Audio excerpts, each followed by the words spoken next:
Hi, this is Jeremy Bradshaw from MarineMax in Venice, and this is a brand new Sea Ray 190 SPX. So what we'll do, we'll kind of go through the boat, point out some of the options. This one's got a real pretty gel coat here. This is a black gel coat. This one also has your optional bimini top. It does have a cockpit cover as well as a bow cover. This one's got the big 4-stroke Mercury right here. 150. So what I like about the boat, number one, very low maintenance. There's no carpeting on the boat. Has a huge sun pad, ski pylon on the boat, and with it being an outboard, it gives you a lot more interior space for storage, if you will. There's your sun pad right there.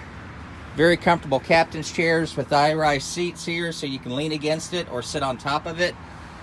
Nice dashes, instrumentation, quite a bit of storage in the floor. Very comfortable up front for your passengers. It's going to be Sea Ray's entry-level boat, but it has a lot of really nice features, a lot of value to the boat. So if you'd like some more information, again, my name's Jeremy Bradshaw, MarineMax in Venice. The phone number here at MarineMax in Venice is 941-485-3388. So feel free to give us a call if you'd like some additional info. Thanks again. We'll talk to you soon. Bye-bye.